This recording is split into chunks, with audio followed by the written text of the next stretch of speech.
Hello everyone, welcome you all in my YouTube channel learn botany की। तो आज हम डिस्कस करने वाले हैं about haplodiplo mechanism of sex determination, जो कि क्रोमोसोमल सेक्स डिटर्मिनेशन के अंडर ही आता है। प्रीवियस वीडियो में मैंने आपको जीनिक बैलेंस थ्योरी को एक्सप्लेन किया था कि किस तरीके से ड्रोसोफिला में वो अप्लाई होती है वो थ्योरी, और किस तरीके से हम सेक्स को डिटरमाइन कर सकते हैं on the basis of x and autosomal जो क्रोमोसोम होते हैं उनके बेसिस पे। तो आज हम डिस्कस करने वाले हैं हैप्लोडिप्लो मैकेनिज्म। इस तरीके का जो मैकेनिज्म होता है वो स्पेसिफिक होता है फॉर हनी बी, राइट। तो आप यहाँ पर नोट डाउन कर सकते हैं, this is specific for Honey बीज।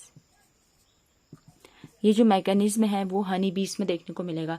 इससे पहले हम बहुत सारे मैकेनिज्म जो है ऑलरेडी डिस्कस कर चुके हैं।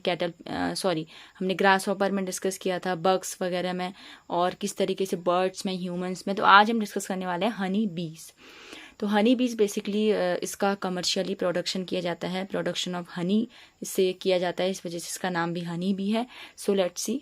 सो अगर हम हनी बी की बात करें तो हनी बी में डिप्लॉयड कंडीशन में 32 क्रोमोसोम जो है वो प्रेजेंट होते हैं, और अगर हम हैप्लॉयड कंडीशन की बात करें तो यहाँ पर जो है 16 क्रोमोसोम प्रेजेंट होंगी, राइट। आई होप कि ये आपको पता है। हनी बीज जो है 3 टाइप्स की होती हैं, क्वींस, वर्कर्स एंड ड्रोन्स, जिसमें से क्वीन और वर्कर ये दोनों आती हैं फीमेल्स की कैटेगरी में, और ड्रोन जो होते हैं ये होते हैं मेल, राइट। तो देखते हैं किस तरीके से यहाँ पर सेक्स का डिटर्मिनेशन होता है। तो यहाँ पर आप देखोगे, अगर हम एक नॉर्मल कंडीशन की बात करें तो यहाँ पर एक हैप्लॉइड और हैप्लॉइड, यानी कि दो जब हैप्लॉइड मेल और फीमेल जब फ्यूज होंगे, उनके बीच में जब फर्टिलाइजेशन होगा तो बनता है जाइगोट, राइट। अब ये जो जाइगोट होगा, ये जाइगोट होता है डिप्लॉइड, राइट, क्योंकि दोनों के फ्यूजन से बना है। तो ये कहलाता है क्वीन या फिर वर्कर, वो कंडीशन पर डिपेंड करेगा। अभी हम डिटेल में इसको डिस्कस करेंगे, यहाँ पर क्वीन या फिर वर्कर, राइट।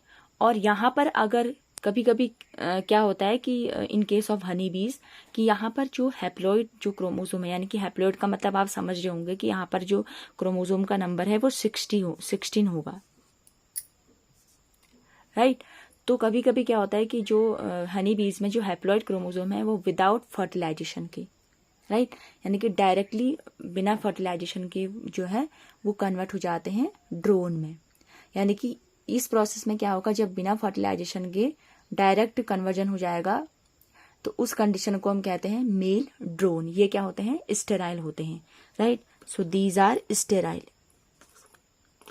मार्कर मेरा दिख नहीं रहा है तो आप समझ जाइएगा, ये स्टेराइल है। मैं यहाँ पर एस लिख देती हूँ, राइट। सो ये कहलाता है हमारा स्टेराइल। इस प्रोसेस को कहते हैं पार्थेनोजेनेसिस, क्योंकि यहाँ पर माइटोसिस हुई है। माइटोसिस में हमें पता है कि as it is number chromosome रहेंगे ऑफ स्प्रिंग में। तो यहाँ पर जो ये अनफर्टिलाइज जो एग है, this is egg, unfertilised egg, तो इससे जो है डायरेक्ट जो है यहाँ पर मेल बन गया, इसे ड्रोन कहते हैं। इस प्रोसेस को हम कहते हैं पार्थेनोजेनेसिस। पार्थेनोजेनेसिस का मतलब क्या है कि जब किसी अनफर्टिलाइज्ड एग से डायरेक्टली कोई ऑफ स्प्रिंग बन जाता है तो उस कंडीशन को कहेंगे parthenogenesis. In case of animal इसे पार्थेनोजेनेसिस कहते हैं। और आपने पार्थेनोकार्पी भी सुना होगा, वो होता है इन केस ऑफ प्लांट्स, यानी कि उसमें क्या होगा कि बिना फर्टिलाइजेशन के डायरेक्टली फ्रूट में कन्वर्जन हो जाता है।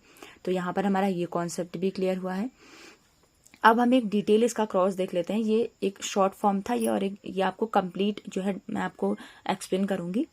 तो यहाँ पर आप देख सकते हैं, ये है पेरेंट जो कि फीमेल है, डिप्लॉयड कंडीशन में प्रेजेंट है। मेल है ड्रोन, जिसे हमने कहा हैप्लॉयड, जो कि यहाँ पर अनफर्टिलाइज्ड एग यानी कि पार्थेनोजेनेसिस की प्रोसेस से बना है। यहाँ पर अगर आप देखोगे कि जो फीमेल है डिप्लॉयड कंडीशन में 32 नंबर ऑफ क्रोमोसोम यहाँ पर प्रेजेंट है।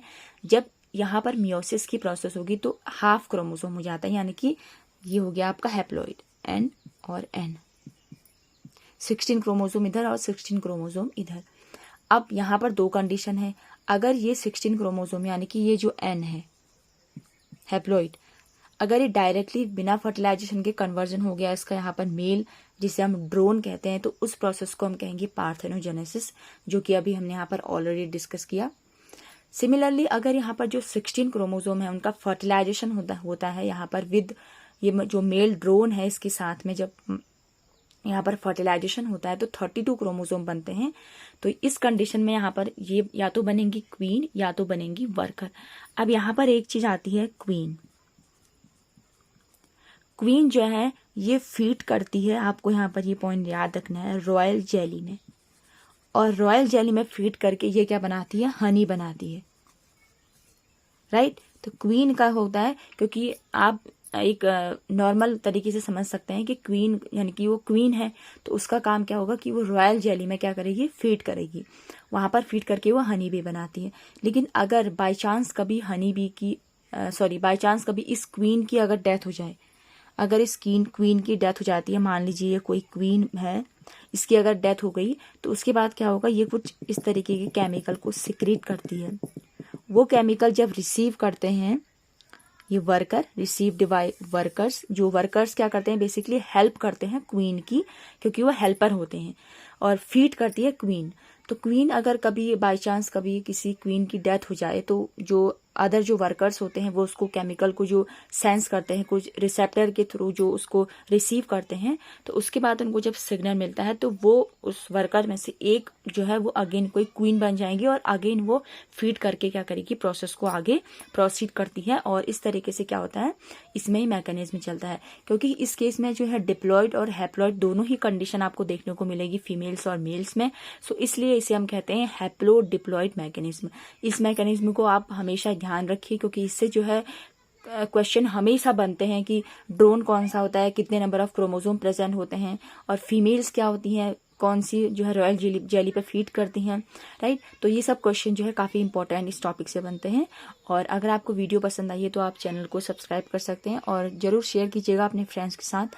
और साथ ही अगर वीडियो आपको कहीं पर कोई प्रॉब्लम लगती है किसी टॉपिक में, तो मुझे कमेंट करके ज़रूर बताइएगा, और वीडियो को लाइक ज़रूर करें, क्योंकि आपके लाइक से काफ़ी मोटिवेशन मिलता है। So thank you for watching this video.